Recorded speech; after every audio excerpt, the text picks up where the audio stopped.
Coucou Sam, j'espère que tu vas bien depuis l'enregistrement ensemble de l'épisode de Crush sur ton histoire d'amour avec Fred. Je te fais un petit vocal Sam parce que j'ai une proposition indécente à te faire.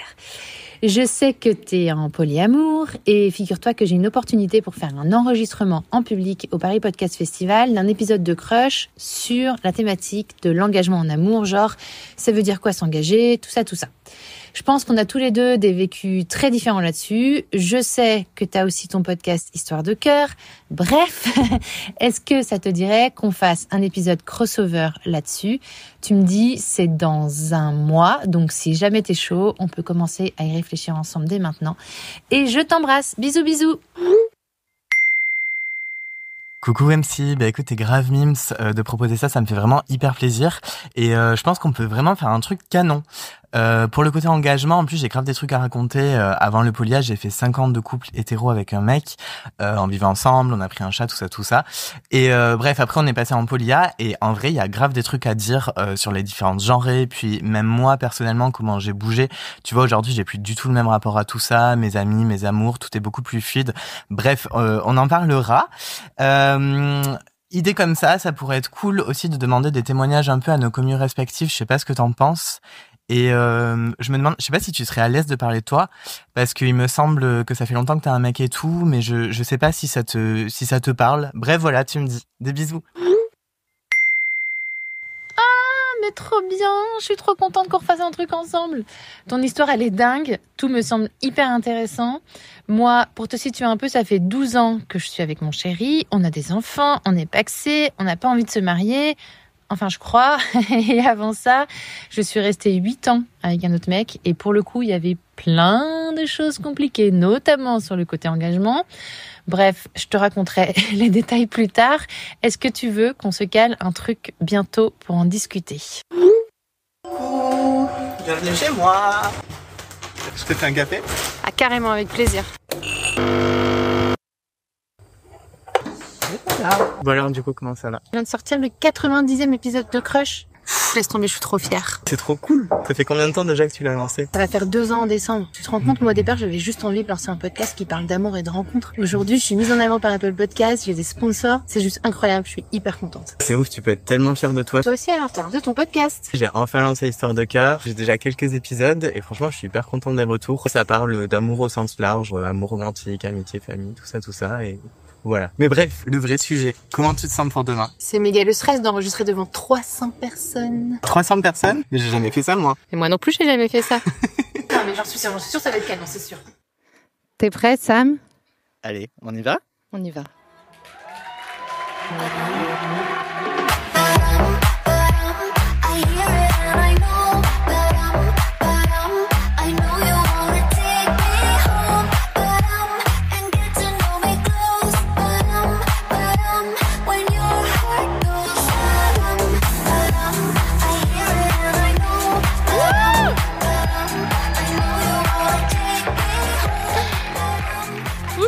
Salut à tous. Coucou, ça fait trop plaisir. Merci à toutes d'être là. Moi, je suis super émue, franchement, je vais te le dire. C'est ma première fois. C'est ma première fois. C'est toujours important la première C'est toujours fois. important. C'est mon premier enregistrement en public. Toi aussi, Moi je aussi, crois. moi aussi. Du coup, je suis super émue. L'année dernière, j'étais dans la salle pour voir Queen Samia sur scène, Samia Basile, qui doit être là, je crois. Donc voilà. Et aujourd'hui, je suis sur scène, donc voilà, je suis super émue. On va y aller, on va s'asseoir. Yes, allez. Je suis super contente d'être avec toi aujourd'hui, Sam. Ça me fait très plaisir de partager ce moment avec toi. Merci beaucoup de m'avoir proposé ça. On va parler d'un petit sujet. On va parler d'engagement en amour. Ouais. Gros sujet. On est un peu sorti de notre zone de confort pour préparer cet épisode parce qu'en fait, ce n'est ni ton format ni le mien. Ouais, tout à fait. Puisque toi, sur Histoire de cœur, Je lis des histoires qu'on m'envoie par mail. Du coup, il y a des gens qui m'envoient des mails sur raconte-moi ton histoire de cœur @gmail.com. Et ensuite, j'en choisis et je les lis et je réagis dessus.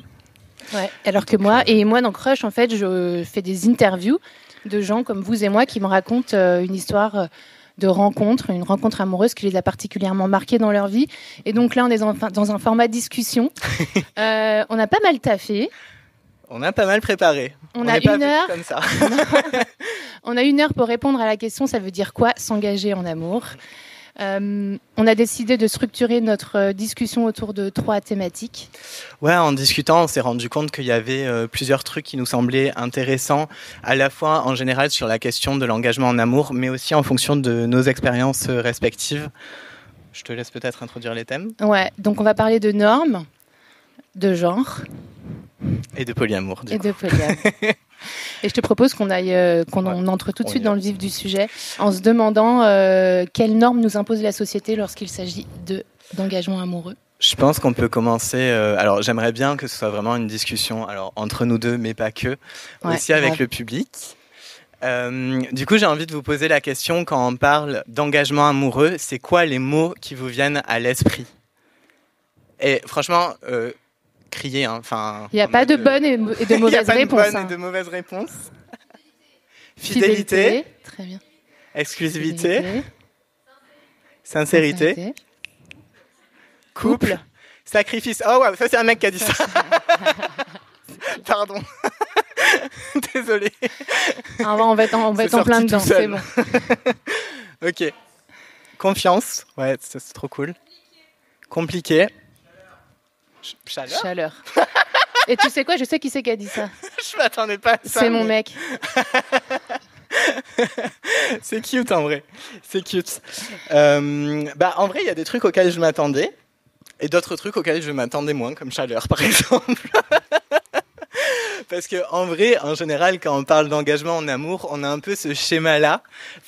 Il y a Victoire Chaillon qui en parle très bien dans un épisode du Cœur sur la table, qui s'appelle l'escalator de l'amour, où justement, elle explique qu'il y a vraiment cette vision où quand on se met en couple, ensuite, la suite, c'est genre, on va vivre ensemble, puis on va se marier, puis on va avoir des enfants. Et il y a vraiment une suite où on commence sur le petit escalator avec la personne qu'on a choisie, et on va aller jusqu'au bout les étapes par étapes. Et c'est cool de sortir de ça. Franchement, ça fait du bien. Et je crois d'ailleurs que tu as reçu un témoignage. Tout à fait. D'une auditrice qui t'a parlé de mariage. Est-ce que tu veux nous le lire ? Ouais. Alors, je retrouve, c'est le témoignage de Johanna. Donc, merci à elle pour sa confiance. C'est toujours hyper touchant de recevoir des témoignages comme ça. Alors, j'ai toujours eu peur de l'engagement en amour, du genre à dire ne t'attache pas, car je ne veux rien de sérieux. En 2021, j'ai rencontré quelqu'un dont je suis tombée amoureuse. Après avoir freiné des 4 fers au début, je me suis rendue à l'évidence. Je me sentais bien avec cette personne. 1 an plus tard, son visa allait expirer et il n'allait plus pouvoir rester en France. Nous avons décidé de nous marier en grande pompe. J'ai dû beaucoup travailler sur ma peur de l'engagement et sur ma vision du mariage. J'ai fini par voir ce mariage comme un cadeau que je faisais à quelqu'un que j'aimais. Il y a 1 mois, 2 ans après notre mariage, j'ai décidé de mettre fin à cette relation car elle ne me convenait plus. Nous allons rester mariés autant de temps qu'il le faudra et faire en sorte que cette rupture amoureuse n'impacte pas sa situation. Qu'il puisse avoir le choix, vivre où il veut et comme il veut. Au final, je vois ça comme une continuité dans l'engagement qu'on a l'un envers l'autre, indépendamment de notre désir d'être ensemble et de partager un amour romantique. C'est un engagement plus profond. Voilà. Moi, je trouve que c'est un super témoignage. Ouais, c'est hyper beau. C'est hyper beau, tout simplement parce qu'en fait, le mariage n'est pas anéanti par la fin de l'histoire d'amour romantique et que c'est un geste qui va au-delà de ça. C'est un geste que je trouve hyper généreux, que je trouve très respectueux pour la personne avec qui elle s'est mariée. Et très solidaire presque, tu vois, humaniste. Et du coup, ça donne un autre sens au mariage. Toi, tu disais que du coup, vous êtes pacsé avec ton mec, mais vous voulez pas vous marier. Waouh, le sujet. Pardon, je mets les pieds dans le plat. Grosse discussion en interne, Non, mais il y a une grosse discussion parce qu'en fait, c'est exactement la question qui se pose avec ce témoignage, c'est qu'est-ce qu'on met derrière le mariage et qu'est-ce qu'on met dans le mariage. Et moi, en fait, si tu veux, moi, je coche toutes les cases de l'engagement conventionnel. Hein. J'ai 43 ans, je suis une femme, je suis hétéro, je suis en couple, on est pacsé, on a des enfants, on vit ensemble. Je coche toutes les cases, sauf celle du mariage. Et moi, en fait, je me suis jamais retrouvée dans cette institution du mariage parce que il y a toujours plein de trucs qui m'ont un peu gênée. J'ai assisté, par exemple, à un mariage cet été où les propos du maire, c'était un mariage civil dans une petite mairie, et les mots qu'a employé le maire pour marier les deux mariés m'ont sidérée. Tellement ils étaient encore. Il a dit quoi ? En fait, c'était toujours les mêmes mots sur la répartition des rôles de la femme et de l'homme, sur le foyer. Tu sais, même à la lecture des articles de loin, en fait, t'es encore vachement dans un truc archaïque et supra-patriarcal. Et moi, je me retrouve pas là-dedans. Le pire étant pour moi, et je sais que je vais faire réagir, le fait que la femme prenne le nom de l'homme au moment de la signature du contrat de mariage. Et moi, ça, c'est un truc que j'ai jamais compris. Moi, je ne comprends pas et ça ne me convient pas en fait qu'on me demande de faire ça. Alors je sais que c'est pas obligatoire, mais il y a beaucoup de gens qui le font. Et il y a beaucoup de gens qui le font volontairement. Moi, j'aurais l'impression de perdre mon identité. Tout ça, tu vois, pour moi, donc ça donne un aspect un peu archaïque, très patriarcal au mariage. Et tout ça, pour moi, ça se continue, ça se prolonge dans la fête du mariage. Tu sais, dans toute la tradition avec tous les rituels. La robe blanche. Bah ouais, la robe blanche. Les mesdames, il va falloir en parler de la robe blanche. Je sais pas ce que vous mettez vous derrière cette robe blanche, mais moi, je me pose 1000 questions derrière cette robe blanche. Cette robe blanche, j'ai envie qu'elle soit, je sais pas, j'ai envie qu'elle soit en cuir, qu'elle soit rouge, qu'elle soit arc-en-ciel, qu'elle soit en tutu, tu vois. Mais j'ai pas forcément envie qu'elle soit blanche, couleur, symbole de pureté et de virginité. Ça veut dire tellement de choses. Donc moi, je me suis jamais retrouvée là-dedans. Et aujourd'hui, moi, ce que je mets dans le mariage et la discussion qu'on a avec mon mec ici présent, c'est pour moi, le mariage aujourd'hui, c'est un contrat. C'est un pur contrat, ce n'est rien d'autre. C'est un contrat qui protège les membres de ma famille, lui, mes enfants, moi, en cas de séparation ou de disparition. Moi, je ne mets rien d'autre là-dedans. En revanche, je positionne et je situe mon engagement dans autre chose. Déjà, dans mes relations précédentes et avec lui, je le situe dans mon engagement émotionnel, la place qu'il a dans ma vie, la place que je lui donne, la place que j'ai prise dans la sienne, celle qu'il m'a donnée.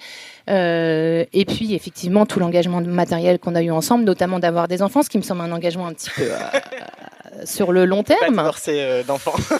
Sur le long terme, chérie, nous sommes liés donc à vie, car nous avons 2 êtres vivants qui dépendent de nous. Voilà, pour moi, le mariage, c'est ça, et c'est pour ça que le témoignage de Johanna, moi, il m'avait touchée.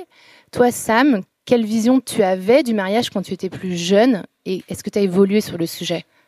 Moi, c'est hyper marrant parce que du coup, je suis trans, j'ai grandi en tant que petite fille et j'ai transitionné très tardivement. J'ai transitionné il y a 3-4 ans. Donc c'est relativement récent, j'ai vécu 27 ans en tant que meuf. Et moi, en vrai, ça me faisait rêver de ouf. Genre, je rêvais de ouf d'avoir la grosse robe blanche, même la demande, le jour J, d'être vraiment la queen du jour. J'avais trop envie de faire ça. Et franchement, ça aurait pu arriver. La vérité, ça aurait pu arriver. J'ai passé 5 ans avec un ex, du coup, en couple hétéro, on vivait ensemble et tout. On allait vers nos 30 ans, donc il y avait un peu cette perspective-là, un peu la pression aussi que tu peux ressentir à genre, quand t'es une meuf, que t'approches les 30 ans, on commence à dire « Ah alors, avec Séverin, vous pensez, genre, le mariage, les enfants, tout ça ?» Et t'es en mode « Ah oui, je sais pas, enfin lui surtout, je sais pas. » Et puis au final, ça s'est passé différemment. Au final, ouais, t'as changé le scénario, je crois. Ouais, on a un peu changé. On a un peu changé le scénario. En vrai, on est passé en polyamour. On en parlera après, mais c'est ce choix-là qu'on a fait. Et j'ai transitionné aussi. Et du coup, à la fois de passer en polyamour et le fait de transitionner, ça oblige à réfléchir à beaucoup de choses. Et je l'aurais jamais fait si j'avais pas déconstruit un certain nombre de stéréotypes, dont le mariage, dont ma vision du mariage. Ouais. Et aujourd'hui, c'est un truc qui fait plus sens pour moi, qui aurait plus de sens, et dans lequel je me projette plus. Enfin, il y a vraiment ce truc de, je sais pourquoi je me projetais dedans. Parce que quand j'étais petite, tous les Disney ils finissaient par un mariage. Donc au final, c'est la fin heureuse. Et ils vécurent heureux et ils eurent beaucoup d'enfants. C'est dans ça que je me projetais. Et je comprends pourquoi je l'ai fait. Et je pense que j'aurais pu être heureux en vrai. Enfin, je veux dire, il y a une réalité alternative où j'ai pas transitionné, où avec Séverin on est encore ensemble, on est mariés, on a 2 enfants, tu vois. Non, mais pour de vrai. Et je pense que c'est un choix de vie qui est tout à fait légitime aussi, si c'est ce dont on a réellement envie. Mais aujourd'hui, c'est plus le cas. Et je m'en porte très bien aussi. Est-ce que tu sais dire, toi, pourquoi, quand tu étais petite fille, Est-ce que tu sais nommer? Est-ce que tu as identifié, parce que tu as tout déconstruit, comment tu as identifié quoi qui faisait que tu rêvais de ça et c'était ton modèle idéal? Je pense que pour le coup, c'est une discussion beaucoup trop longue pour tout ce qu'on a. Globalement, le patriarcat, voilà.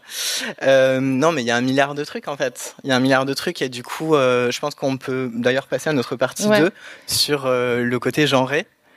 Est-ce que tu crois, du coup, si je reformule ma question, est-ce que tu crois que le fait d'avoir grandi en tant que petite fille a conditionné ton rapport à l'engagement et à l'amour?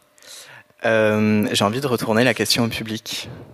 Est-ce que vous pensez qu'il y a une différence genrée, du coup, quand on est un homme ou quand on s'identifie en tant que femme, par rapport au rapport à l'engagement en amour? Les personnes qui pensent que oui, est-ce que vous pouvez applaudir? Ok. Et les personnes qui pensent que non, est-ce que vous pouvez applaudir aussi? Ok, on a notre réponse. On a notre réponse. En vrai, il n'y a pas de... chacun peut avoir sa réponse, genre c'est ok. Pour moi, il y a clairement une différence genrée dans le sens où les femmes, on leur demande de s'épanouir dans leur couple, réellement. En gros, si t'es pas en couple à un certain âge, c'est un problème. Et typiquement, j'ai une pote qui a 40 ans aujourd'hui et qui revendique ce truc d'être célibataire et d'être en mode, en fait, moi, j'ai pas besoin des mecs dans ma vie. Je vais avoir des histoires, mais c'est des histoires à côté. Genre, je suis le personnage principal de ma vie et je vais pas m'épanouir à travers un couple. Et c'est un truc qui choque beaucoup de gens. Ouais. Genre, vraiment, ça choque beaucoup de gens. Alors que si c'était un mec, on lui dirait slay ta carrière, tout ça, c'est ça qui compte, c'est ça qui est important. Et alors que je pense que quand t'es une femme, on va te mettre la pression de si ça va pas dans ton couple, c'est un peu ta faute. Si ça va pas dans ta famille, c'est un peu ta faute. C'est toi qui es en charge de gérer les choses avec ton mari, avec tes enfants, etc. Et en gros, quand t'es une femme, t'es censé être le chef de projet des émotions de la maison et de ton foyer. Wow, ça réagit ou pas là? Ah, il y a des applauses. Désolée, je suis peut-être un peu trop vénère sur la question. Non, mais je vais te lire un témoignage. Qui, je pense, va vous faire réagir, et toi aussi. C'est un témoignage que j'ai reçu de mon amie M. Cet été, elle rigole. Cet été, il m'est arrivé une histoire qui m'a laissée sidérée. C'était la fin d'un célèbre festival de théâtre dans le sud de la France, un soir où tout le monde faisait la fête. J'avais envie de vivre un truc un peu fou. J'ai croisé le regard d'un mec. On s'est retrouvés l'un en face de l'autre. On a quitté la foule pour passer un moment tous les deux dans une ruelle. Expérience parfaite, exactement ce que j'avais envie de vivre à ce moment-là. Le lendemain, une autre soirée festive, minuit, je décide de lui envoyer un texto pour qu'on se retrouve. Je lui écris « Texto, t'es où ?» Il arrive et rebelote dans une ruelle. Après ça, on discute un peu et on s'aperçoit qu'on habite à 50 mètres l'un de l'autre à Paris. Ceux qui écoutent Crush savent que ça arrive bien plus souvent qu'on ne le pense. Je lui dis « Ah bah ça pourrait être sympa de se revoir ». Et lui, de me répondre, je vous laisse deviner. « Ah non mais moi, je cherche pas une histoire sérieuse, tu sais, hein, je veux pas m'engager ». Et moi je me dis « Ok, on vient de ham 2 fois dans une ruelle et le mec a compris que je voulais l'épouser. What the fuck ?» Moi je voulais juste refaire la même chose, mais dans une ruelle à Paris.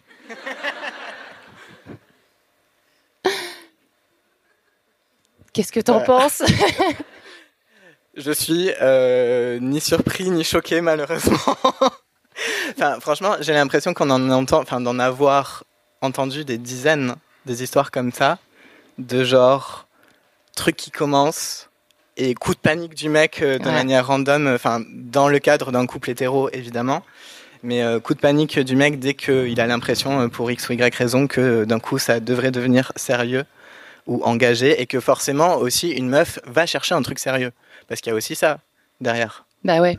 Et moi c'est pour ça que ce témoignage de M, je voulais qu'on en parle aujourd'hui, je voulais qu'il soit là parce que moi ce témoignage pour moi il est à la fois touchant et déstabilisant. Il me touche parce que c'est ma vie en fait.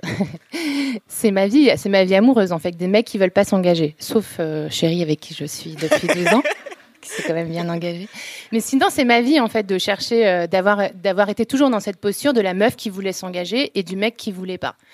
Et puis, je le trouve aussi déstabilisant, ce témoignage, parce que cette meuf qui veut s'engager à tout prix, en fait, c'est moi. C'est peut-être un peu moins moi aujourd'hui, mais en tout cas, ça l'a été pendant longtemps. Et quand je te dis la meuf qui voulait s'engager à tout prix, c'est la meuf qui voulait s'engager à tout prix, à tel point que j'étais capable de tomber amoureuse du mec qui acceptait, qui me donnait des signes, qui voulait bien s'engager. Voire, je pouvais m'auto-convaincre que j'étais amoureuse de lui parce qu'il montrait des signes qu'il voulait s'engager. Moi, je sais, c'est chaud. C'est chaud, mais voilà, ma vie, c'est ça, en fait. Avant mon amoureux d'aujourd'hui, j'étais avec un mec et pendant toute ma vingtaine, j'ai l'impression que je poussais à ce qu'on se voit, que je poussais à ce que je dorme chez lui, que je poussais à avoir une place dans sa vie, que je poussais à ce qu'on emménage ensemble, etc. Puis après, il y a eu toutes les histoires courtes parce que le mec, au bout de 3 mois, 6 mois, il partait. Parce qu'en fait, ce que je lui demandais... Et en plus, je suis pas la meuf du genre à dire au bout de 2 semaines, on va se marier, on va faire des enfants, tu es l'homme de ma vie. Je suis pas du tout comme ça. En revanche, j'avais besoin d'avoir une place dans sa vie. J'avais besoin qu'il me donne une place et qu'on nomme cette place. Et j'avais besoin qu'il vienne dans la mienne et que je nomme cette place. Et j'avais besoin qu'il me dise des choses et qu'il ait des gestes envers moi et qu'il me dise « tu comptes pour moi » et que je puisse lui dire, que je me sente autorisée à lui dire « tu comptes pour moi ». Mais ça, en vrai, c'est un truc de ouf. Enfin, moi, ça me fait rebondir parce que sur le fait de dire des choses et notamment de dire « je t'aime ». Ouais. Mon ex, là, avec qui je suis restée 5 ans quand même, pour lui, on dit « je t'aime » à une seule personne dans sa vie. Genre, vraiment, il attendait la bonne meuf pour lui dire « je t'aime ». Il avait jamais dit « je t'aime » à quelqu'un avant. Il a fini par me le dire. Bravo. Mais en vrai, moi, je trouve ça archi triste. Parce que, moi, j'ai envie que ce soit simple de dire « je t'aime ». Je dis « je t'aime » à ma sœur, je dis « je t'aime », je sais pas, à mon chat. Je dis « je t'aime » à mes amis. Et je dis « je t'aime » aux personnes avec qui je partage un moment et où je ressens ce truc de « je t'aime ». Et ça veut pas dire que je vais t'aimer dans 6 mois. Il y a pas un contrat, hein. C'est juste dire « hey, à ce moment-là, tu comptes dans ma vie, je t'aime, t'es important pour moi ». Et ça, pour lui, c'était... Putain, il m'a fait des crises. Franchement, il était bourré la première fois qu'il m'a dit « je t'aime » quand même. Enfin, il a fallu une soirée extrêmement alcoolisée pour qu'il arrive à le dire la première fois. Et vraiment, j'étais en mode, mais... genre, chill, en fait. Il n'y a pas d'enjeu. Juste, tu me dis « je t'aime », ça veut pas dire qu'on va se marier, quoi. Enfin... Exactement. Je suis bien d'accord avec ça. Ouais, et en fait, moi, ce que j'ai envie de dire là-dessus, mais je vais le dire de façon très, très factuelle, c'est un peu comme ça que je fonctionne. Et peut-être que vous avez déjà entendu ces mots-là et que vous les entendez encore et que vous avez l'impression qu'ils sont galvaudés, mais en fait, moi, je trouve qu'on n'y est tellement pas encore qu'il faut les dire et les redire. C'est OK. Pour un mec d'être sensible, c'est OK pour un mec d'avoir des sentiments, c'est OK pour un mec d'être amoureux, c'est pas une faiblesse.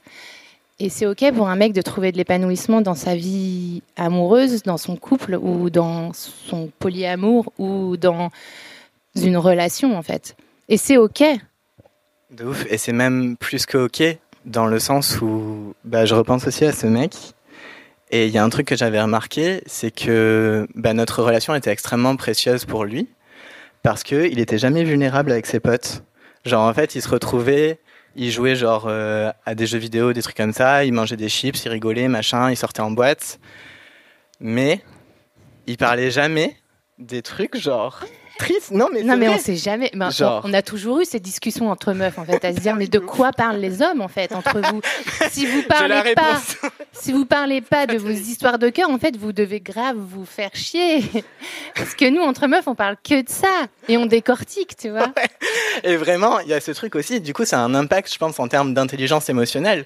Où je veux dire, depuis tes 10 ans, t'as l'habitude de faire des soirées pyjama entre meufs, à raconter tous les trucs et à décortiquer tous les trucs. Moi, des fois, aujourd'hui, même, j'ai des conversations avec des mecs cis où ils me disent un truc et je suis en mode bébé, genre ça, on a eu la conversation à 15 ans avec mes potes durant une soirée pyjama. Et le mec a l'impression vraiment d'avoir un truc génial. Et c'est pas de leur faute. Non, mais c'est vrai, c'est pas de leur faute dans le sens où il y a pas cette pratique-là, il y a pas cette intention-là et de parler des relations et tout, c'est pas évident d'aller chez le psy pour eux, c'est pas évident de parler des émotions, de nommer même ce qu'ils ressentent et tout. Et je pense qu'ils ont à y gagner beaucoup aussi de parler des histoires de cœur. Voilà. Ouais. Et de l'autre côté, c'est OK pour les meufs de s'épanouir dans autre chose que dans relation amoureuse. Je me le dis pour moi en premier lieu, franchement. De s'épanouir dans son boulot, dans sa carrière pro, de s'épanouir dans une passion, quelle que soit la passion, de s'épanouir dans ses relations amicales aussi, on en parlera tout à l'heure. Et c'est OK pour une meuf de papillonner et de se faire plaisir en fait aussi. Grave, franchement, ça. Donc moi je trouve que c'est des choses qu'il faut dire et redire. Toi, Sam, dans l'histoire que tu as eue avec ce garçon qui a duré 5 ans, c'est toi qui as voulu du coup passer au polyamour. Est-ce que tu peux me raconter ? Effectivement, c'est moi qui ai voulu passer au polyamour. À l'époque, j'allais tous les soirs à la salle de sport et j'ai eu un crush sur un mec. À l'époque, ça faisait 3 ans que j'étais avec mon ex. Et vraiment, il y a eu ce truc de qu'est-ce que je fais ? Est-ce que juste je répresse ce crush, tu vois ? Et je me dis, on oublie, c'est pas grave, on le regarde de loin, ce mec, il est très joli de loin, mais voilà. Soit j'en parle avec mon mec, en mode, voilà. Et soit sinon je le trompe. Mais j'avais pas du tout envie de faire ça. Enfin, je l'aimais encore sincèrement. Il y a pas de, et pour moi, il y avait pas de relation entre ce crush et ma relation. Enfin, en fait, ma relation allait très bien. J'étais très épanouie avec ce mec-là. Et du coup, j'ai décidé de lui en parler et de lui dire, j'ai eu un crush sur un mec à la salle. C'est courageux, hein. Les discussions n'ont pas été faciles, hein, je vais pas te mentir. Ça a été compliqué. Mais 6 mois auparavant, en fait, on avait parlé de polyamour. On s'était dit, c'est vrai que c'est un modèle qui a l'air cool sur papier. On n'avait pas de raison de le mettre en place. Et du coup, on a attendu cette raison-là. Et je lui dis, est-ce que tu voudrais pas qu'on teste ? Et c'était vraiment pas confortable parce que de passer d'un couple monogame où on a vraiment tous ces réflexes de jalousie, de plein de choses, de passer de suite en polyamour, ça a été un peu compliqué. On a eu des premiers mois avec un certain nombre d'ascenseurs émotionnels. Je pense que déconstruire les normes, ça prend vraiment du travail intellectuel, émotionnel, qu'il faut pas sous-estimer. Mais une fois que tu l'as passé, franchement... c'était trop bien. C'était trop cool. Et quand on s'est séparés 2 ans plus tard, c'est parce que j'ai transitionné, c'est pas à cause du polyamour. Ça fonctionnait très bien au final. Ok. Je crois que tu as récolté aussi le témoignage d'une auditrice qui voulait partager son expérience sur une relation polyamoureuse. Alors, je retrouve cette super... excusez-moi. Hop, yep. Alors, c'est le témoignage de Maëlle. Il y a 1 an, se terminait mon histoire d'amour avec un homme polyamoureux. Quand je l'ai rencontré, il était marié et vivait avec son partenaire, avec qui il était depuis 10 ans. Bien que les deux rejetaient le concept de hiérarchie relationnelle, pas de dénomination ou de partenaire, relation principale ou socle, des engagements matériels et légaux les liaient. Le mariage, le bail de leur appartement, entre autres choses. Le fait est que pour moi, bien que n'étant pas étiquetée comme une partenaire secondaire, c'est exactement ce que je ressentais. Parce que l'engagement au quotidien, les prises de décision de vie, ne seraient jamais équivalentes, ou même possibles, avec moi qu'avec cette partenaire. Ça n'a pas été la cause majeure de notre rupture, mais c'est une réflexion qui m'a accompagnée tout au long de notre relation. Le lien entre engagement émotionnel et engagement matériel. Ouais. Et on revient on reboucle avec cette histoire d'engagement émotionnel et matériel. Est-ce que tu peux juste, elle parle de relations hiérarchiques. Est-ce que tu peux juste nous expliquer j'ai l'impression qu'il y a différents modèles dans le polyamour, qu'il y en a plein. J'ai une amie qui m'a parlé encore d'un nouveau modèle il n'y a pas si longtemps. Et j'ai l'impression presque qu'on en invente un pour chaque situation. Est-ce que tu peux juste m'expliquer s'il y a une hiérarchie, qu'est-ce qu'il y a autre chose ? Je pense que le truc qui est hyper chouette avec le polyamour, c'est que on peut chacune explorer et inventer un peu notre modèle. L'important, c'est de communiquer, d'en parler avec les gens autour de soi pour qu'on soit sûr d'être tous d'accord et qu'il y ait un consentement en fait éclairé sur les modalités de relation. Mais effectivement, il y a plusieurs grands modèles qui sont assez connus et auxquels on se réfère facilement parce que du coup, ça fait des références communes et où c'est un peu simple. Grosso modo, je pense qu'il y a deux trucs à dissocier. T'as le polyamour hiérarchique et le polyamour non hiérarchique.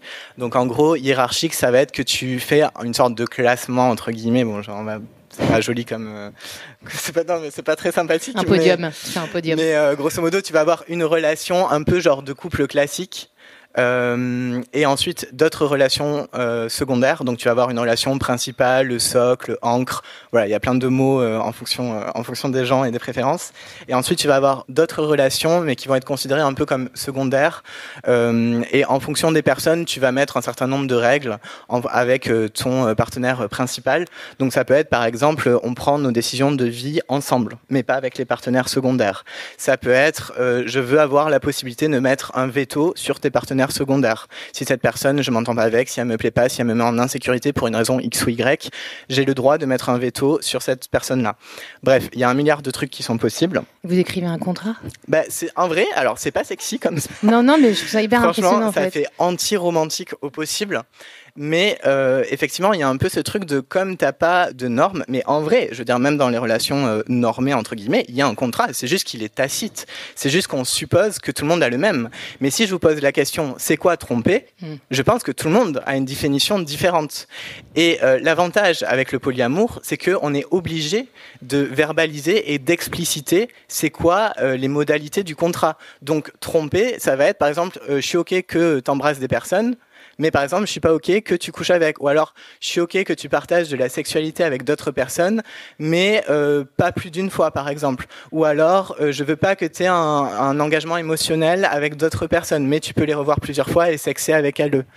En fait, il y a plein de modalités qui sont possibles dans le polyamour hiérarchique comme le non hiérarchique. Moi, aujourd'hui, du coup, je suis en non hiérarchique. Le non hiérarchique, du coup, c'est on rejette ce truc-là de hiérarchisation des relations. C'est-à-dire qu'il y a personne qui a cette place-là. Il y a personne dans ma vie qui a le droit de me mettre un veto. C'est-à-dire que quand je suis avec toi, je suis avec toi. Quand je suis pas avec toi, ça te regarde pas, en fait. Concrètement.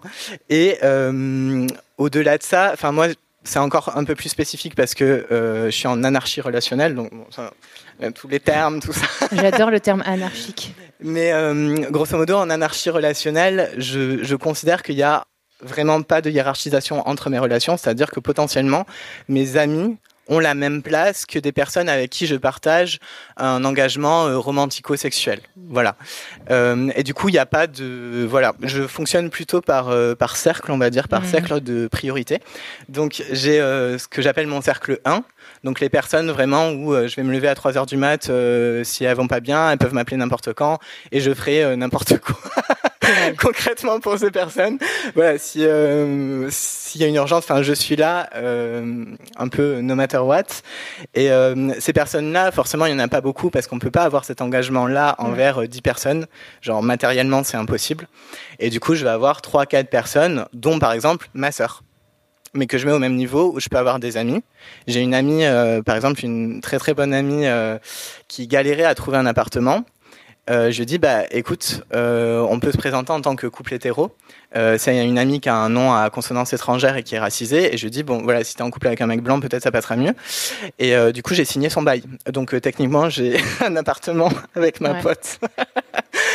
Et ça c'est un truc, en vrai c'est un gros engagement matériel de signer un bail. Enfin je suis solidaire en fait concrètement si elle paie pas son loyer, mais je l'ai fait alors que voilà on n'a jamais sexé ensemble, on partage pas d'engagement romantique ou quoi, et peut-être que c'est un truc au-dessus que ce que je partage avec d'autres partenaires, mais c'est pas grave parce que pour moi elle est dans mon cercle 1 et je sais que c'est une meuf.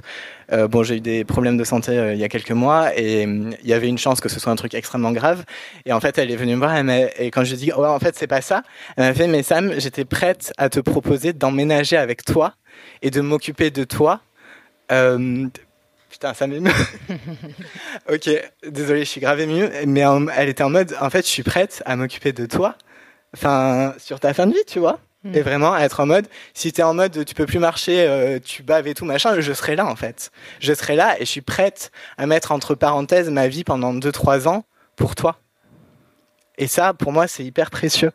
Et c'était une amie, hein. Et c'est une amie, c'est toujours une amie. C'est une amie. Mais ce que je veux dire, c'est que du coup, dans ce truc d'anarchie relationnelle, il y a vraiment cet enjeu de pas prioriser mes relations romantiques / sexuelles. Et bon, moi, il y a un truc qui est confortable aussi, c'est que aujourd'hui, je veux pas vivre avec quelqu'un. Enfin, je veux dire, sauf si j'ai pas le choix. Mais a priori, je suis très confortable à vivre seul. De temps en temps, je dors avec des gens, tout ça, et je peux les inviter chez moi. Mais il y a vraiment ce truc de, j'ai pas envie que ce soit contraint. Tu vois, j'ai envie que chez moi, c'est chez moi. Je gère ma déco, je gère mon truc. Je veux pas me marier, je veux pas avoir d'enfants. Donc forcément, ça évacue un certain nombre de problématiques, dans le sens où je peux faire des projets de vie, par exemple, monter un spectacle avec un pote. Ça, c'est une possibilité. Même à la rigueur, même on pourrait imaginer, je sais pas, adopter un animal ou des trucs comme ça avec quelqu'un. Donc des engagements qui sont quand même forts. Mais c'est vrai que ça évacue un certain nombre de problématiques et de besoin de mettre une étiquette, de dire c'est avec toi que je veux construire mon projet de vie, c'est avec toi que je veux des enfants, c'est avec toi que je veux me marier. Et on construit ce truc dans ce sens-là. Et je pense que c'est hyper chouette de redéfinir et de repenser ces modalités-là, dans le sens où on pourrait très bien imaginer aussi, enfin j'en parlais avec quelqu'un que j'aime hier, qui disait peut-être que je devrais faire des enfants avec mes meilleurs amis, peut-être que ça serait plus safe entre guillemets pour les enfants, enfin parce qu'en fait quand tu es en relation amoureuse, souvent ça se finit. Et du coup, peut-être que c'est plus stable au final de faire des enfants avec juste des amis. Et bref, du coup, quand je parle de polyamour, les gens ils me disent oh là là, je pourrais jamais, blablabla. Je cherche pas à convaincre les gens, je cherche pas à vous dire passer en polyamour. Je pense pas que ce soit un modèle qui soit fait pour tout le monde. Pour moi, l'idée c'est plus d'y réfléchir, de penser qu'il y a des choses qui existent différemment. D'interroger votre propre modèle, de se dire est-ce que c'est réellement ça dont j'ai envie, et de remettre de l'intention dans vos relations au sens large, même dans les amitiés, c'est-à-dire qu'aujourd'hui, moi mes amis, je vais essayer de leur faire des cadeaux, de leur dire je t'aime, de passer des moments de qualité, de tout ce que je faisais avant, presque que pour mes amoureux, amoureuses. Aujourd'hui, j'essaie aussi de le faire pour mes potes, et de me dire, de remettre cette intention-là, de remettre vraiment un truc fort, et au final, d'en tirer des relations qui sont plus riches, plus épanouissantes pour tout le monde au final. Moi, j'ai quand même une question, Sam. Est-ce que tu as une assistante pour gérer ton planning ? En vrai, c'est la meilleure question. Ouais, parce que moi, c'est ça qui... Alors, c'est sûrement mon point de vue d'hétéro, normé, en couple. Mais c'est déjà tellement d'investissement émotionnel et d'énergie d'entretenir mon couple. Comment pourrais-je faire pour organiser mon planning et mon temps avec plusieurs amoureux et m'engager émotionnellement avec eux, en fait. Moi, aujourd'hui, je sais pas faire. En revanche, moi, ce que je trouve intéressant dans le polyamour et dans ce que j'en vois et dans ce que j'en découvre ces dernières années en m'intéressant au sujet, c'est que moi, ça m'inspire. Ça m'inspire dans mon couple fidèle et exclusif, parce que je pense que c'est une question qui arrive tout le temps au sein d'un couple, souvent on se pose la question au début, c'est quoi pour toi être fidèle, on trouve une réponse. Mais après, quand le couple qui vit 10 ans, 12 ans, 15 ans, 20 ans, la question elle revient sur la table, elle revient forcément. Je pense. J'espère que tout le monde c'est pareil. Et là, je trouve ça intéressant de regarder ce qui se fait ailleurs. Et ce que je trouve intéressant dans le polyamour, c'est cette communication incroyable que tu as, toi, avec tous tes amoureux. Et moi, je me dis, moi, ça manque de communication dans mon couple. Aujourd'hui, je parle pas de ça, tu vois, ou j'en parle pas assez, et j'ai envie d'en parler plus, c'est important, mais parce que je pense qu'il y a un espace à ouvrir dans mon couple sur ce sujet-là. Ça veut pas dire que je vais aller vers du polyamour, ça veut dire que je pense que ça peut m'inspirer, notamment dans ce canal de communication et dans cette communication toujours plus accrue avec mon partenaire. Et je pense que c'est hyper important, et pour la vie émotionnelle, et pour la vie sexuelle, et pour notre organisation au quotidien. Et que je pense qu'il y a beaucoup de couples hétéros pour qui ça manque, en fait, ce côté communiquer un max tout le temps, et ça demande beaucoup d'énergie. C'est pour ça que je suis incroyablement impressionnée par le polyamour. Sam, est-ce que tu avais d'autres choses que tu avais envie de dire sur ce sujet ? Est-ce qu'on passe aux questions avec le public ? Je pense qu'on peut passer aux questions. Je sais pas quelle heure il est, mais comme ça nous laisse 15 minutes de questions. En général, quand je parle de ça, il y a pas mal de questions. Je ne sais pas si vous en avez aujourd'hui. Yay, on a des questions. Ok. Normalement, on a des micros pour le public. Ils arrivent. Si on peut le faire passer. Faites-vous plaisir, hein, c'est le moment. Moi, j'ai une question pour Sam. Est-ce que tu as fini par relationner avec la personne de la salle, du coup ? La personne de ? Là, que tu avais rencontrée à la salle. Oui. On n'a pas eu la fin de l'histoire. On veut savoir. J'ai tout à fait relationné avec la personne de la salle. Et franchement, ça marchait très bien. Du coup, à l'époque, je m'identifiais comme meuf. Et mon ex, du coup, avec qui je suis resté 5 ans, c'est un mec archi fêtard. Quand je l'ai rencontré, il sortait tous les vendredis soirs, tous les samedis soirs jusqu'à 7h du mat. Ce n'est pas mon mode de vie, hein, voilà. Je vous avoue que c'est pas... Donc au début de la relation, on faisait des compromis. C'est-à-dire on sortait un soir jusqu'à 4h du mat. Toutes les semaines. Et quand j'ai commencé la relation avec Farid, c'était trop cool parce que justement le vendredi soir, moi je pouvais avoir ma petite soirée, on regarde un film, on sexe, on fait dodo, on se fait des câlins, c'est cool. Et le lendemain, je retrouvais mon mec et on sortait ensemble après, voilà. Et des fois même, je faisais 2 soirées posées. Et du coup, ça m'allait très bien parce qu'il y avait un truc qui était trop confortable où t'as pas besoin de faire de compromis. Et ça, c'était vraiment génial pour le coup. Et lui, au contraire, il pouvait sortir les 2 soirs et même rentrer avec une meuf s'il voulait le premier soir où j'étais pas là. Et du coup, c'était un très bon compromis. Et voilà, franchement, et comment c'était tu l'as abordé dans la salle? C'est un vieux réflexe qui revient. C'est archi gênant. Alors, je suis... pas obligé de me le dire, non, je veux dire, il n'y a pas de problème. Franchement... Je pense que j'ai plus d'ego avec Instagram. J'ai raconté à peu près toute ma vie. Non, mais en vrai, je suis diagnostiqué autiste et j'ai beaucoup de mal à reconnaître les visages. Enfin, vraiment, c'est un problème. Mais genre, c'est un problème. Dans ma vie, c'est un problème. Moi, c'est MC. En général, c'est très confortable quand les gens ont des tatouages ou des choses assez reconnaissables parce que ça me permet de fixer ça. Mais une personne qui change de coupe de cheveux ou de machin, genre... Bref. Et du coup, j'avais l'impression qu'il ressemblait à un ex.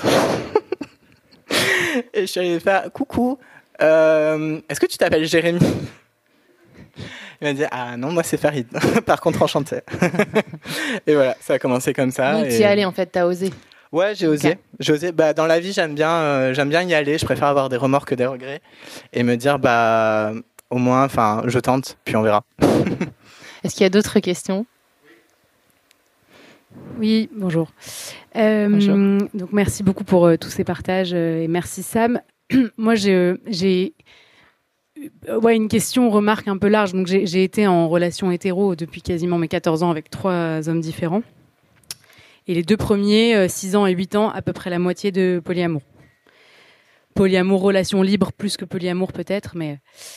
Et en fait, quand tu dis que la relation polyamoureuse, c'est pas pour tout le monde, moi je dirais que si, mais à condition d'avoir suffisamment confiance en soi, d'être suffisamment lucide sur soi-même pour savoir où poser ses limites et pouvoir les dire à l'autre.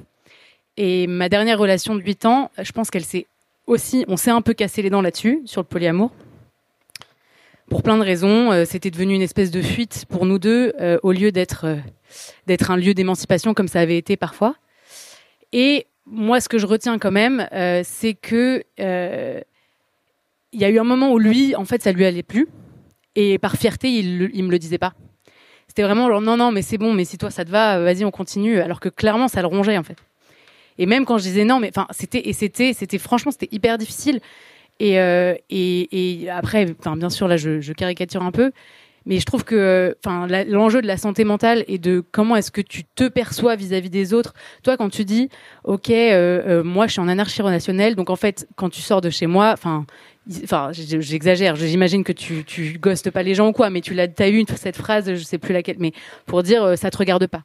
Mais en fait, il y a toujours des zones grises dans les relations où à un moment, t'es pas tout seul à décider si ça regarde l'autre ou pas. Donc, ou tu lui clarifie les choses très très nettement dès le début, de sorte à ce que cette personne n'ait pas de prise pour te dire attends, mais tu te prends pour qui là? On a passé 4 jours ensemble, full love, et là ça y est, j'ai plus le droit de t'appeler par ton prénom, genre. Enfin, Donc, moi, ce que j'interroge, c'est finalement la confiance qu'on peut avoir en nous-mêmes dans ces relations-là, parce qu'à la fin, c'est quand même beaucoup ça. Beaucoup de relations toxiques, elles partent du fait qu'il y en a un qui est pas bien par rapport à l'autre, en fait. Et ils arrivent pas à créer des ponts. Donc, moi, aujourd'hui, je suis plus en relation libre. Et on verra ce que l'avenir nous réserve. Et pour le coup, mon nouveau mec, il est très, très à l'aise avec le fait de dire ça, c'est ma limite, ça, c'est pas ma limite. Et ça a été, quand bien même je suis plus en polyamour, une immense libération pour moi d'avoir un homme qui a été capable de me dire ça, je peux pas. Mais sauf que bon, peut-être qu'un jour j'en aurai tellement envie que ça va faire du mal à mon couple aussi un jour à nouveau. Enfin voilà, en tout cas, je trouve que c'est tellement difficile de ce point de vue-là. Je sais pas toi quelle est ton expérience, mais tout a l'air tellement fluide que je voulais te poser la question. Attends, j'ai pas compris. T'es plus en polyamour du coup? Ouais, je suis plus. Ouais. Ok. Ouais, c'est ça. Donc t'es revenu de l'expérience. C'est ça. Pour l'instant. Pour l'instant, mais je regrette rien. Mais je dis juste que ça a été compliqué, et notamment vis-à-vis de la fierté et l'ego de mes partenaires. Je vais répondre à la question. Je pense effectivement ça demande d'avoir confiance en soi, ça c'est sûr. Si t'as pas confiance en toi, parce que forcément il y a ce truc, et notamment quand tu t'identifies en tant que femme, de se comparer aux autres meufs. Et du coup, au début, c'est vrai que c'était hyper dur pour moi quand mon mec il a commencé à relationner, enfin mon ex, avec d'autres meufs, j'avais ce truc d'idéaliser les personnes en face, et où du coup t'en fais toute une montagne et ça te renvoie à toi-même, à tes insécurités et tout. Et aujourd'hui, je suis beaucoup plus sécure, mais aussi ça fait des années que je suis là-dedans. Et aujourd'hui, je suis très clair quand je rencontre les gens, où c'est pas négociable en fait. Donc si t'es pas confortable avec ça, il y a pas de problème. C'est juste on va pas relationner ensemble et c'est ok, tu vois. Mais c'est vrai que ça demande que la personne en face elle sache ce qu'elle veut réellement. Et pour le coup, j'ai déjà relationné avec une personne avec qui ça a duré 1 mois. Et au bout d'1 mois, le mec m'a dit ouais, en fait, je crois que le polyamour c'est pas fait pour moi. C'est pas facile, hein. Franchement, c'est pas facile. J'étais full en mode NRE, enfin énergie de nouvelle relation et tout. Et bon, c'était dur, mais je suis content. Je suis content qu'il me l'ait dit, tu vois, et je suis content qu'on n'en ait pas souffert plus. Il y a un point où je suis pas d'accord avec toi, mais on a le droit de pas être d'accord. C'est que quand tu dis que ça peut être pour tout le monde le polyamour, je pense pas. Je pense à ma sœur notamment, qui fait un doctorat en études de genre. Qui est très calé sur les aspects de déconstruire les choses globalement, et où ils ont activement, elle est en couple hétéro, et ils ont activement parlé de ça avec son mec, et c'est en mode oui, c'est un modèle qui est totalement valide, qui est intéressant, mais on n'a pas envie parce que ça leur suffit. C'est confortable, et il y a un truc j'ai pas envie de mettre le travail émotionnel, même si elle a fait le travail intellectuel dans le sens où c'est une option qui est tout à fait légitime pour elle, mais j'ai pas envie en plus de mettre le travail émotionnel qui est nécessaire, parce que ça, faut pas se mentir, ça demande du travail émotionnel, et faut pas le sous-estimer. Au début, c'est pas confortable, c'est vraiment pas confortable. Mais une fois qu'on y est, moi aujourd'hui, ça me demande plus de travail parce que je l'ai déjà fait ce truc, et du coup, je suis à un endroit où maintenant je suis confortable et ça me semble évident.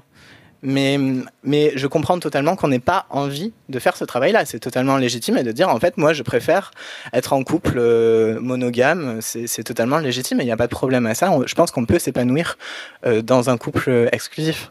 Et est-ce qu'on peut, comme madame, du coup, même on fait ce qu'on veut. C'est-à-dire que si à un moment de sa vie, on veut être polyamoureux et un autre être monogame, il n'y a pas Absolument. Pour moi, c'est pas une... Excuse-moi, je t'en prie. Pour moi, c'est pas une identité. Le polyamour, c'est un modèle relationnel. C'est pas comme je suis hétéro ou gay ou machin. C'est pas ça. C'est un modèle qu'on choisit à un instant T. Ça peut aller à un moment donné, ça peut ne plus aller à un autre moment. Enfin, pour moi, c'est important de le dire. Est-ce qu'il y avait d'autres questions? J'en vois quelques-unes. Ouais. Bonjour. Moi, j'avais une question qui est très pratico-pratique. Donc surtout pour Sam. C'est quand tu es en relation avec quelqu'un, comment est-ce que tu fais pour prendre des nouvelles d'autres relations sans que ça entraîne quelque chose de néfaste ou que ça vienne abîmer la relation dans laquelle tu te trouves à ce moment-là? Est-ce que tu t'envoies aucune nouvelle aux autres et tu dis là c'est le moment où je suis avec machin ou avec truc, et comment est-ce que tu t'organises, comment est-ce que ça a été intellectualisé? Je pense qu'il n'y a pas de règle. Il n'y a pas de bonne réponse à ça. La question, c'est avec quoi toi t'es confortable et tes partenaires sont confortables. Donc moi, je vais demander explicitement, hey, est-ce que c'est ok si j'envoie un message à telle personne? Enfin, tu vois, juste Est-ce que je peux prendre 2 minutes à côté, je lui fais un vocal vite fait, et voilà, parce que je sais que c'est important pour lui, ou parce que j'ai envie de lui envoyer un truc. Enfin, je sais pas. Tu poses la question, en fait. Tu communiques à fond, en fait. Et en caches fonction de mes partenaires, je sais qu'il y en a qui vont être plus ou moins confortables avec ça, et avec qui je vais devoir prendre plus ou moins de pincettes sur le sujet. Mais tu caches rien. Ah non, pour moi, aujourd'hui, encore une fois, je suis en anarchie relationnelle, donc pour moi, envoyer un message à un pote, à ma sœur ou à une autre relation, c'est censé être équivalent, en fait. Donc maintenant, je sais que c'est pas aussi simple que ça, parce qu'en fonction des personnes, évidemment, on peut ressentir de la jalousie. Et j'ai vécu une rupture il y a 3 jours. Ouch. Avec un mec qui ressentait de la jalousie, et pourtant ça faisait quasiment 10 ans qu'il était en polyamour, et juste ça faisait partie de son expérience, et c'est totalement légitime. Et il disait, bah voilà, moi ça fait partie de mon expérience, c'est comme ça, j'ai cette forme d'attachement là, je travaille dessus et tout, mais voilà, c'est pas évident pour moi. Et je l'accepte aussi, tu vois, et c'était légitime. Du coup, je savais que si j'allais communiquer avec d'autres partenaires ou lui parler d'autres trucs, notamment quand c'est des débuts de relation qui sont un peu intenses et tout, bah, il fallait que je prenne des pincettes pour lui dire. Mais parce que ça fait partie de ça faisait partie de son modèle à lui, et c'est ok. L'important, c'est juste qu'on communique et qu'on soit honnêtes les uns les autres avec nos émotions, et je pense qu'on soit aussi au clair avec nous-mêmes au final. C'est ça la question aussi. Il n'y a pas de polyamour pour les nuls. Ça n'existe pas, a priori. On ne pourra pas faire le guide. Oui, madame, bonjour, je vous Sam. écoute. Salut. Alors, j'avais plutôt des remarques que des questions. La première, tu en as bien parlé, Sam, et moi je dirais derrière, dans le polyamour, on engage d'autres personnes. On oublie qu'on n'est pas seul et avec des personnes qui gravitent autour de nous, et on va piocher à droite, à gauche au moment où ça nous correspond dans notre agenda, mais on engage des personnes, donc des émotions et du cœur, de l'amour et des sentiments. Je me souviens d'une relation où c'était la fille qui était très amoureuse de mon ex-mari à l'époque, et ça m'a fait beaucoup de peine pour elle, parce que lui, il avait fait le choix de hiérarchiser. Il y avait ma femme et le polyamour, et moi j'avais beaucoup de peine pour cette femme. Il l'avait engagée dans une relation qui lui correspondait pas, en fait, à elle.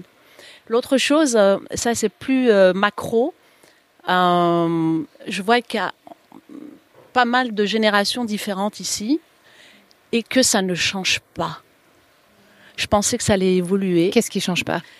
Toutes les questions qui sont posées aujourd'hui, le patriarcat, le modèle, les femmes qui sont en demande ou pas, celles qui papillonnent ou pas, enfin, tout ça ne change pas. Et j'ai eu des conversations avec des jeunes filles de 18-20 ans, on en est toujours au même point. C'est-à-dire, limite, les garçons demandent encore à ce qu'elles soient vierges pour la première fois. Okay. Et c'est problématique. Ouais, et je trouve que, moi, j'ai plus de 50 ans. Et je vois ici des témoignages quarantaine, trentaine, et on en est toujours au même point. Donc, on est toujours au même point, et pour moi, et je dirais ça, mais peut-être qu'après, je te laisse répondre, et puis après, on conclura. Attends, du coup, qu'est-ce que je voulais dire ? En fait, moi, je trouve que déjà, la première chose à faire, c'est d'en discuter. C'est de parler, en fait. Et ce qu'on disait tout à l'heure sur les mecs qui parlent pas de leurs émotions, qui parlent pas entre eux de leurs histoires d'amour, en fait, tous les sujets qu'on a abordés aujourd'hui, pour moi, ils doivent faire partie des discussions qu'on a entre potes. Et souvent, on les a pas, et c'est parce qu'elles sont difficiles à avoir.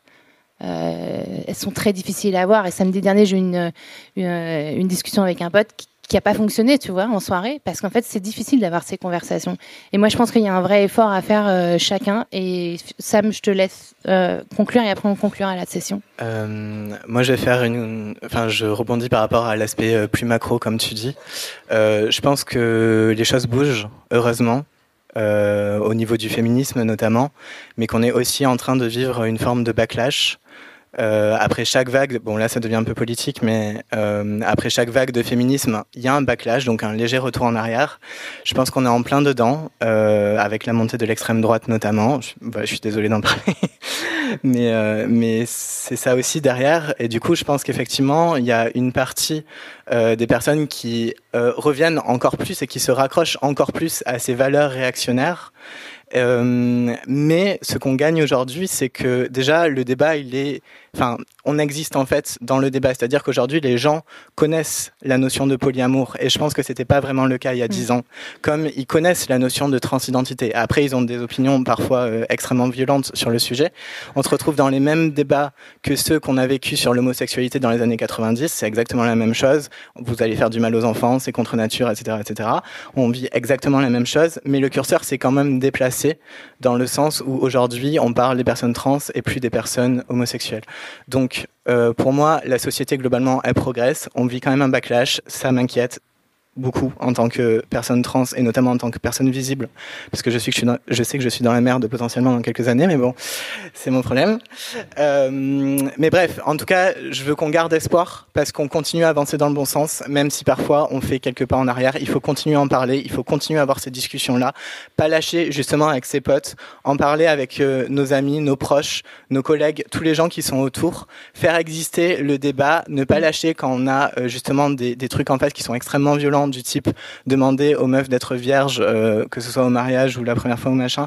Enfin, en fait, c'est ok d'être vierge si c'est ce que t'as envie, toi, en fait, et juste de nous laisser exister les uns les autres ensemble et de faire société ensemble. Voilà. Sam, si on devait conclure, merci pour tout ce que t'as dit. Ouais, on peut y aller, je pense. Juste, on nous met la pression sur le temps, là. Du coup, j'étais en timekeeper. Non, mais merci, Sam, c'était canon. Tu veux merci. peut-être faire un mot de la fin, du coup ? Ouais, carrément. Je suis hyper heureuse d'avoir partagé ce moment avec toi, d'avoir discuté. J'espère qu'on vous aura inspiré. J'espère qu'on aura généré des prises de conscience, qu'on aura ouvert vos chakras et vos perspectives. Moi, préparer cet entretien avec toi, ça m'a ouvert les chakras et mes perspectives. Ça m'a fait prendre conscience de trucs aussi. Moi, si je devais répondre à la question s'engager en amour, ça veut dire quoi ? Je dirais que de la même manière qu'avec Crush, je vous montre depuis 2 ans que il existe 1001 façons d'aimer et qu'il faut les montrer. Je pense qu'il existe 1001 façons de s'engager en dehors des normes, des injonctions et des stéréotypes. Et qu'il faut trouver, inventer la sienne pour avoir des relations plus épanouissantes, plus heureuses, plus égalitaires, plus authentiques. Voilà, ça ce sera mon mot de la fin. Et je pense que c'est un très beau mot de la fin.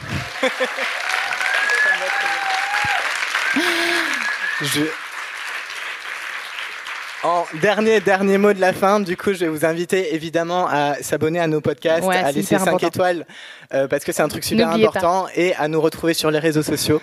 Moi, du coup, sur Instagram et TikTok, c'est Appelle-moi Sam, Elsie Lalou pour les recettes véganes, mais bon, ça c'est un autre sujet. Et vous pouvez retrouver Crush également sur toutes les plateformes d'écoute. Vous pouvez scanner les petits QR codes, là, vous tomberez directement dessus. Abonnez-vous, mettez des étoiles, c'est hyper important. Vous vous en rendez pas compte, mais c'est hyper important. Merci à tous et à bientôt, à la prochaine. Merci à tous.